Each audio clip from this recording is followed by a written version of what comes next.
अहिल्याबाई जी के चरणों में सर झुका के नमन करता हूं। मंच पर आसीन उत्तर प्रदेश में पाल समाज के लिए दिन रात समर्पित भाव से काम करने वाले विभिन्न संगठनों के हमारे नेतागण,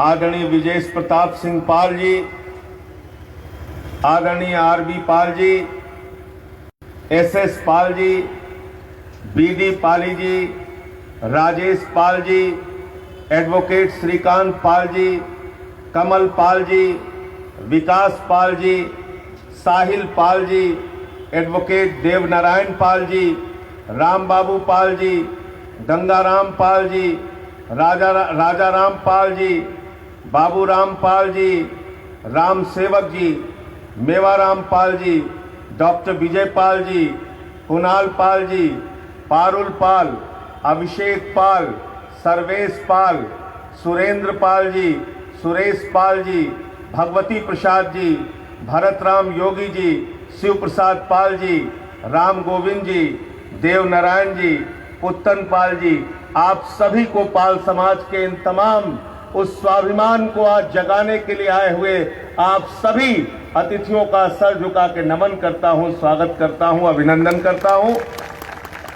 आज के इस कार्यक्रम के आयोजक हमारे छोटे भाई और अन्ना आंदोलन से लेकर आज तक हमारे साथ दिन रात मेहनत करने वाले भाई सोमनाथ पाल जी, मंच पर आसीन आम आदमी पार्टी पिछड़ा वर्ग प्रकोष्ठ के उत्तर प्रदेश के अध्यक्ष और मुरादाबाद से चलकर आए हुए भाई एपी पाल जी, हमारे मंच पर बैठी हुई हमारी उत्तर प्रदेश की सह प्रभारी ब्रिज कुमारी जी, बिहार के हमारे सह प्रभारी आशुतोष सेंगर जी, उपस्थित साथियों और दोस्तों, यहां पर इतनी संख्या में आज आप लोग इस पाल स्वाभिमान सम्मेलन में आए हैं, आप सबका स्वागत करता हूं, अभिनंदन करता हूं, वंदन करता हूं। साथियों और दोस्तों, पिछले 3.5 साल से एक सरकार उत्तर प्रदेश में चल रही है, योगी आदित्यनाथ की सरकार, भारतीय जनता पार्टी की सरकार। और आप याद कीजिए 3.5 साल पहले जब ये लोग सत्ता में आए थे तो याद कर लेना, पाल समाज और पिछड़े वर्ग के दम पर ये सत्ता में आए थे। ये किसी एक जाति, किसी एक धर्म के दम पर सत्ता में नहीं आए थे। इन्होंने पाल समाज हो, नाई समाज हो, निषाद समाज हो, मौर्य समाज हो, कुशवाहा समाज हो, सारे समाज का वोट तो ले लिया, लेकिन जब न्याय देने की बात आती है तो उत्तर प्रदेश के अंदर जातिवादी व्यवस्था चलाई जा रही है। मैं इस व्यवस्था के खिलाफ, जातिवादी व्यवस्था नहीं होनी चाहिए। जब आपको सबने मिलकर मुख्यमंत्री बनाया तो आदित्यनाथ जी, आपकी जिम्मेदारी है, आप संविधान की शपथ लेते हैं, बाबा साहब डॉक्टर भीमराव अंबेडकर द्वारा बनाए गए संविधान की शपथ लेते हैं। आप किसी जाति के नेता नहीं बन सकते, आपको 24 करोड़ उत्तर प्रदेश के लोगों का मुख्यमंत्री बन के काम करना होगा। मेरी लड़ाई इसी बात को लेकर है। हमें जातियों की सरकार नहीं चाहिए, हमें उत्तर प्रदेश की जनता की सरकार चाहिए, क्योंकि जो मुख्यमंत्री के तौर पर बैठा है वो न्याय की कुर्सी पर बैठा है, वो उत्तर प्रदेश के अभिभावक के तौर पे काम कर रहा है। और न्याय की कुर्सी पर बैठा हुआ व्यक्ति अगर हत्या के मामले में 2 आंख करेगा, बलात्कार के मामले में 2 आंख करेगा, डकैती के मामले में 2 आंख करेगा, चोरी के मामले में 2 आंख करेगा, अपराध के मामले में 2 आंख करेगा, तो मैं पाल समाज के लोगों आपका आह्वान करना चाहता हूं, हम सब मिलकर इसके खिलाफ लड़ाई लड़ेंगे, संघर्ष करेंगे और आर पार की लड़ाई लड़ेंगे। हमने देखा ब्रजेश पाल का मामला हुआ, हमारे बेटा लाल दिवाकर जी गए थे साथ में, हमारे प्रदेश के सचिव आशुतोष पांडे जी बैठे, हम सब लोग साथ में गए थे। कई दिनों से अपहरण हो गया, परिवार के लोग बार बार चक्कर काटते रहे, कहते रहे हमारे बच्चे को खोजा जाए, लेकिन उत्तर प्रदेश का पुलिस का प्रशासन ब्रजेश पाल का पता नहीं लगा पाता। उसकी लाश मिलती है, उसकी हत्या कर दी जाती है, लेकिन न्याय नहीं मिलता। हमने देखा संजीत यादव का यही अपहरण हुआ कानपुर के अंदर, लेकिन वारे उत्तर प्रदेश की पुलिस, तुमने 30 लाख रुपए भी परिवार से दिलवा दिया और बच्चा भी नहीं बचा पाए। उस संजीत यादव की भी हत्या हो गई अपहरण के बाद। हमने देखा बलिया के अंदर क्या हुआ, जयप्रकाश पाल सीओ मौजूद, एसडीएम मौजूद, पुलिस वाला मौजूद, योगी आदित्यनाथ की सरकार मौजूद, और भरी पंचायत के अंदर उसके बेटे के सामने जयप्रकाश पाल के सीने में गोली मारकर उनकी हत्या कर दी गई। जब मैंने कहा इस बात को कि हत्यारों को सजा दो, क्योंकि उत्तर प्रदेश की सरकार उस हत्यारे को बचाने में लगी थी, और उस दिन देखकर आंख से आंसू भी आया, मन में गुस्सा भी हुआ, आक्रोश भी पैदा हुआ कि उस हत्यारे का साथ देने वाले विधायक के ऊपर भारतीय जनता पार्टी का प्रदेश अध्यक्ष फूल की वर्षा करता है। ऐसे प्रशासन से न्याय कैसे मिलेगा, जरा हमको बताओ। उस विधायक पे फूल वर्षा कर रहा है प्रदेश अध्यक्ष। किस बात की फूल वर्षा कर रहे हो? इसलिए कि उसने एक हत्यारे का साथ दिया। मैं ये कहना चाहता हूं, याद कर लेना, आपने अपने दम से उत्तर प्रदेश की सरकार बनाई है। 25-25 एमएलए आपके होते हैं, 2-2 एमपी आपके होते हैं, राज्यसभा में एमपी आपके होते हैं, उच्च सदन से लेकर विधानसभा तक, एमएलसी तक आपके समाज से लोग होते हैं। लेकिन एक भी आदमी अगर आवाज नहीं उठाता तो जब आपके बीच में आए तो इनसे सवाल जरूर पूछना कि जब हमारे ऊपर मुसीबत पड़ी तो आप कहां छिपे हुए थे, कहां थे आप? जवाब दीजिए। आपको बताना पड़ेगा, क्योंकि आज जयप्रकाश पाल के परिवार के लोग न्याय मांग रहे हैं। वो डरे हुए, उत्तर प्रदेश में अपराध हो जाए आप नहीं बोल सकते, किसी की हत्या हो जाए आप उसके घर में शोक संवेदना व्यक्त करने नहीं जा सकते। उत्तर प्रदेश के अंदर आदित्यनाथ के खिलाफ बोलना देशद्रोह हो गया है। 4 महीने में मेरे ऊपर 14 मुकदमे किए गए, देशद्रोह का मुकदमा मेरे ऊपर लगाया गया, मेरे पार्टी का दफ्तर बंद कर दिया गया, मेरी पत्नी घर में थी, वहां पे पुलिस भेजकर धमकाने की कोशिश की गई। मैं आदित्यनाथ आपको कहना चाहता हूं, 14 नहीं 1400 मुकदमे करो, लेकिन हम न्याय के लिए लड़ते रहेंगे, संघर्ष करते रहेंगे, अपनी आवाज उठाते रहेंगे। उत्तर प्रदेश में खुलेआम आपको गुंडागर्दी करने की छूट नहीं दी जाएगी, आपके नेताओं को गुंडागर्दी करने की छूट नहीं दी जाएगी। कैसी पार्टी है आपकी पार्टी योगी आदित्यनाथ जी? बेटी बचाओ का नारा देते हो आप लोग, बेटी बचाओ का नारा देते हो, मिशन शक्ति चला रहे हो उत्तर प्रदेश के अंदर। अरे इस मिशन शक्ति का क्या करें? अखबार खोलकर देखते हैं तो खून के आंसू बह जाते हैं। 4 साल की बच्ची के साथ बलात्कार, 8 साल की बच्ची के साथ बलात्कार, 10 साल की बच्ची के साथ बलात्कार, 12 साल की बच्ची के साथ बलात्कार,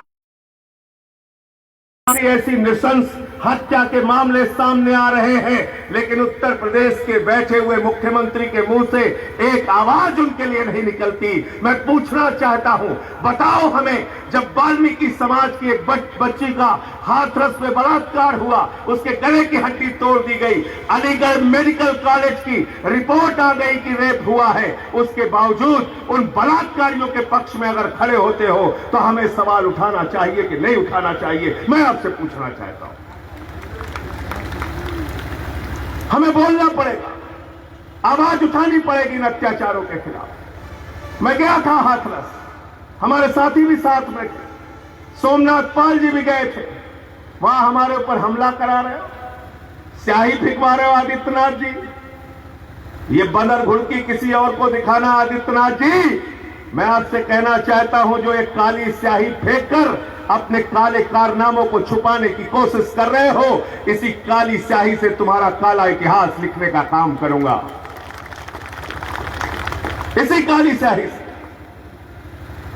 और हाथरस की घटना के बाद, बलरामपुर की घटना के बाद, लखीमपुर की घटना के बाद, जौनपुर की घटना के बाद जाटव समाज के लोग, वाल्मीकि समाज के लोग, दलित समाज के लोग, पिछड़े समाज के लोग, पाल समाज के लोग, मौर्य समाज के लोग, निषाद समाज के लोग अपने आप को सुरक्षित नहीं महसूस कर रहे हैं तुम्हारी सरकार में। और ये सब एक साथ मिलकर लामबंद होकर आम आदमी पार्टी के झंडे तले तुम्हारे खिलाफ आंदोलन करेंगे, आवाज उठाएंगे और अपना हक लेकर रहेंगे। मुझे पीड़ा हुई गाजियाबाद में जब मैंने अखबार में पढ़ा कि जाटव समाज के, वाल्मीकि समाज के 250 से ज्यादा लोगों ने हिंदू धर्म छोड़ दिया। योगी आदित्यनाथ की नीतियों से तंग आकर, हाथरस कांड से पीड़ित होकर, योगी आदित्यनाथ उनके पास उनको समझाने नहीं जाते, उनको यह पूछने नहीं जाते थे कि भाइयों तुमने हिंदू धर्म छोड़ा क्यों, क्यों हिंदू धर्म छोड़कर जा रहे हो। उनकी पीड़ा जानने की कोशिश नहीं की, बल्कि उल्टे उनको अपमानित करने का काम किया। उनको अपमानित करते हुए कहा कि अरे ये जो जाटव समाज के लोग हैं, ये जो वाल्मीकि समाज के लोग धर्म परिवर्तन कर रहे हैं, इन्होंने दाऊद इब्राहिम से पैसा लिया है, आईएसआई से पैसा लिया है, आतंकवादी संगठनों से पैसा लिया है। मैं आदित्यनाथ जी आपसे पूछना चाहता हूं, मैं भारतीय जनता पार्टी के लोगों तुमसे सवाल करना चाहता हूं। राजरत्न अंबेडकर जी, जो बाबा साहब डॉक्टर भीमराव अंबेडकर के परपौत्र हैं, उन्होंने आके बौद्ध धर्म की दीक्षा गाजियाबाद में दिलाई थी। तो क्या भाजपा ये कहना चाहती है कि बाबा साहब का परिवार दाऊद इब्राहिम से जुड़ा है? क्या भाजपा ये कहना चाहती है कि बाबा साहब का परिवार आईएसआई से जुड़ा हुआ है? क्या भाजपा ये कहना चाहती है कि दलित समाज के लोग, पिछड़े समाज के लोग इतने कमजोर हैं और लालची हैं कि वो पैसा लेके अपना धर्म परिवर्तन कर रहे हैं? क्या भाजपा ये कहना चाहती है कि दाऊद इब्राहिम बौद्ध धर्म का प्रचारक है? दाऊद इब्राहिम बौद्ध धर्म का प्रचारक है क्या? दाऊद इब्राहिम बौद्ध धर्म का प्रचारक है क्या? अरे उन्होंने तो बौद्ध धर्म अपनाया, बौद्ध धर्म। और तुम कह रहे हो दाऊद इब्राहिम से पैसा लेके बौद्ध धर्म अपनाया। अपमानित करते हैं दलित समाज को, अपमानित करते हैं पिछड़े समाज के लोगों को। इसलिए अपने स्वाभिमान की रक्षा करने के लिए हम सबको संगठित होना होगा, एक साथ आना पड़ेगा। और लोकतंत्र के अंदर जिसकी आबादी 1 करोड़ हो, उसको न्याय के लिए अगर दर दर की ठोकरें खानी पड़े तो कमजोरी हमारी है, कमजोरी उनकी नहीं है। 1 करोड़ की आबादी है पाल समाज की, पूरे उत्तर प्रदेश में 1 करोड़। और 1 करोड़ तो जो दूर की बात है, अगर यहां पर जितने लोग बैठे हैं, ये हमारे तमाम भाई आदित्यनाथ जी 5 लाख लोगों को लेकर भी लखनऊ आ गए तो तुमको छोड़ के गोरखपुर भागना पड़ेगा। गोरखपुर, तुमको लखनऊ छोड़ के गोरखपुर भागना पड़ेगा।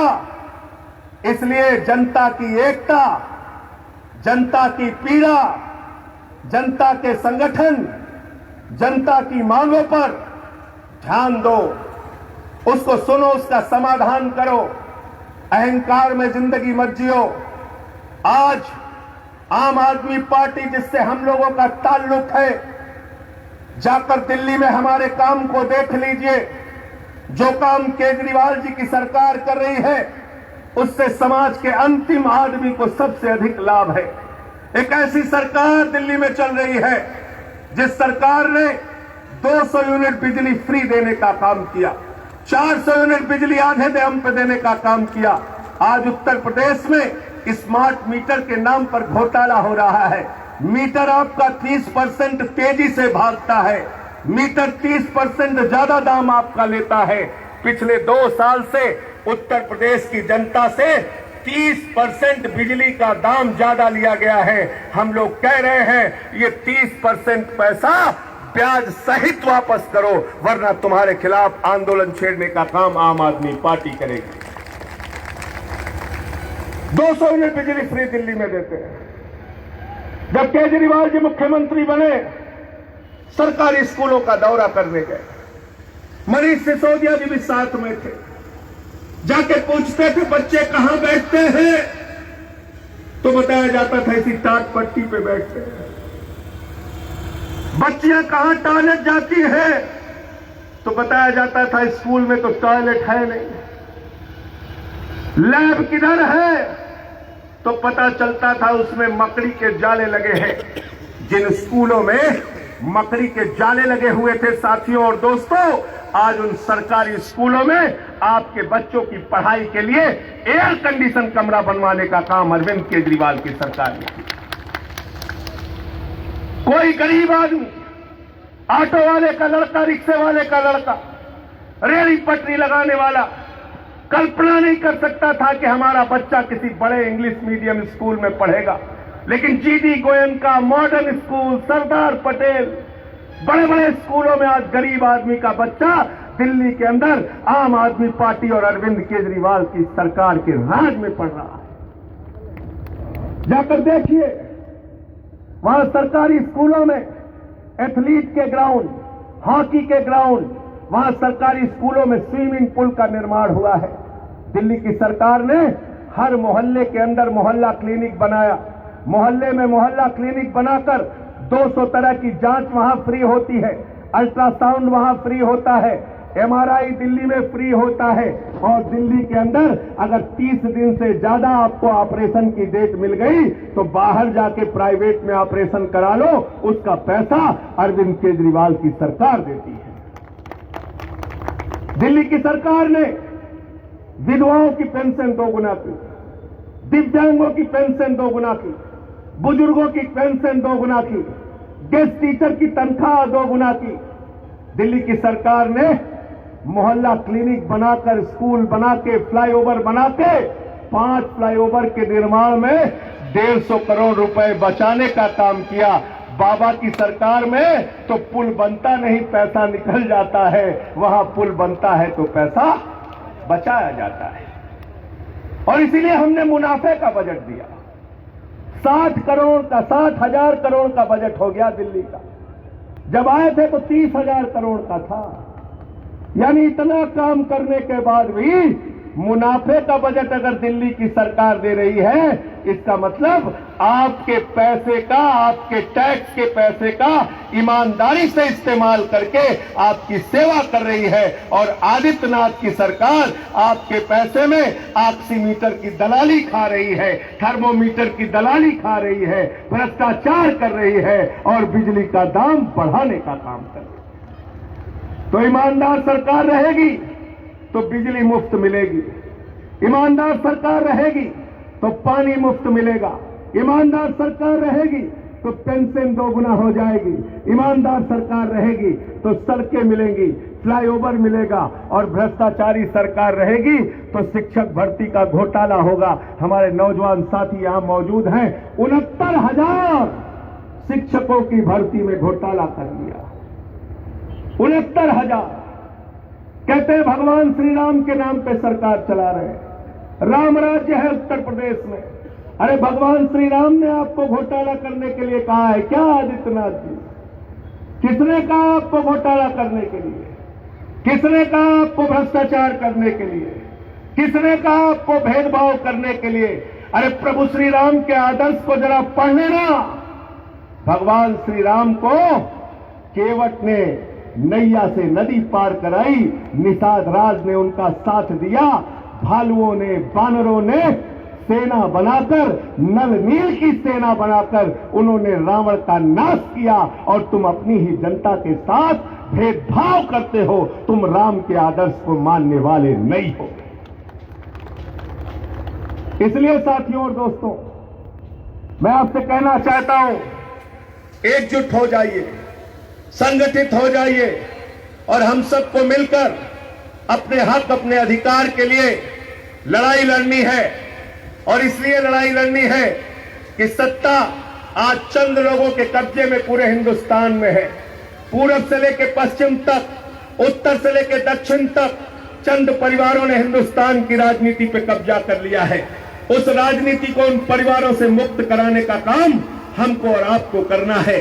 चले जाइए कश्मीर, शेख अब्दुल्ला, फारूक अब्दुल्ला, उमर अब्दुल्ला, एक ही परिवार की पार्टी, मुफ्ती मोहम्मद सईद, महबूबा मुफ्ती, एक ही परिवार की पार्टी। चले जाइए पंजाब, प्रकाश सिंह बादल, सुखबीर बादल, हरसिमरत कौर, विक्रम मजीठिया, आदेश प्रताप सिंह, एक ही परिवार की पार्टी।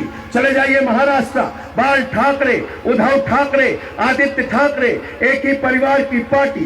शरद पवार, सुप्रिया सुले, अजीत पवार, एक ही परिवार की पार्टी। चले जाइए हरियाणा, चौधरी देवीलाल, ओम प्रकाश चौटाला, अभय चौटाला, अजय चौटाला, दुष्यंत चौटाला, एक ही परिवार की पार्टी। चले आइए उत्तर प्रदेश, चौधरी चरण सिंह, चौधरी अजीत सिंह, जयंत चौधरी, एक ही परिवार की पार्टी। मुलायम सिंह यादव, अखिलेश यादव, रामगोपाल यादव, शिवपाल यादव, धर्मेंद्र यादव, डिम्पल यादव, प्रतीक यादव, आदित्य यादव, एक ही परिवार की पार्टी। चले जाइए बिहार, लालू यादव, राबड़ी यादव, तेजस यादव, मीसा यादव, एक ही परिवार की पार्टी। रामविलास पासवान, पारस पासवान, चिराग पासवान, एक ही परिवार की पार्टी। हेमंत सोरेन, दुर्गा सोरेन, शिबू सोरेन, एक ही परिवार की पार्टी। चले जाइए उड़ीसा, बीजू पटनायक, नवीन पटनायक, एक ही परिवार की पार्टी। चले जाइए तमिलनाडु, करुणानिधि, कानीमोई, स्टालिन, अलागिरी, एक ही परिवार की पार्टी। भारतीय जनता पार्टी, राजनाथ सिंह, पंकज सिंह, नीरज सिंह, कल्याण सिंह, राजवीर सिंह, रमन सिंह, अभिषेक सिंह, वसुंधरा राजे, दुष्यंत सिंह, प्रेम कुमार धूमिल, अनुराग ठाकुर, एक ही परिवार की पार्टी। और इस देश की अब तक की सबसे बड़ी पार्टी कांग्रेस पार्टी, चाचा नेहरू, बिटिया इंदिरा, बेटवा राजीव, बेटवा संजय, बहू सोनिया, बेटवा राहुल, बिटिया प्रियंका, दामाद बादला, एक ही परिवार की पार्टी। पार्टी कहां, जरा बताओ। पार्टी है, हिंदुस्तान की एकमात्र पार्टी है आम आदमी पार्टी, जिसने अपने संविधान में लिखा है एक परिवार से 2 आदमी सांसद, विधायक, मंत्री नहीं बनेगा, किसी दूसरी पार्टी ने नहीं लिखा। और आपको मूर्ख बना रहे 50 साल से। कोई कहता है पंजे पे वोट दे दो, कोई कहता है कमल पे वोट दे दो, कोई कहता है साइकिल पे वोट दे दो, कोई कहता है लालटेन पे वोट दे दो। हाथी तो खाती ही जाता है। कोई कहता है हाथी पे वोट दे दो, हाथी पे वोट दे दो। हाथी का हाल देख लिया आपने। अब हाथी के सूंड में कमल का फूल चला गया है। इनसे भी सावधान रहना है आपको।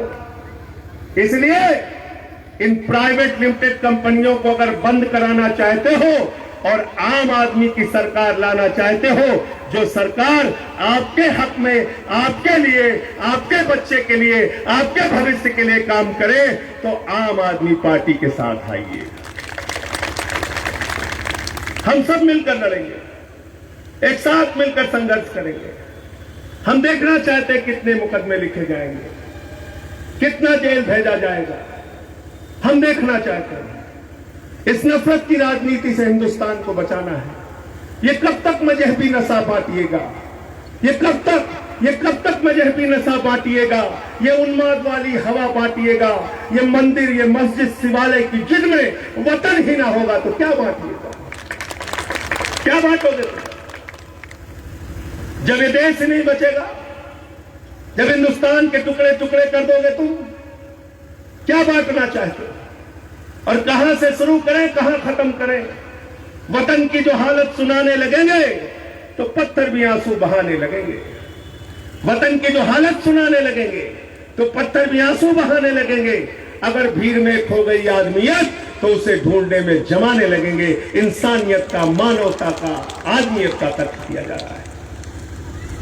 इसलिए साथियों और दोस्तों, अगर आपको हाथरस कांड से पीड़ा है, अगर आपको बलिया के जयप्रकाश पाल के कांड से पीड़ा है, अगर आपको ब्रजेश पाल से प्यार है, अगर आपको संजीत यादव के कांड से पीड़ा है, अगर उत्तर प्रदेश में दलितों पर, पिछड़ों पर, अल्पसंख्यकों पर हो रहे अत्याचार से मन दुखी है, तकलीफ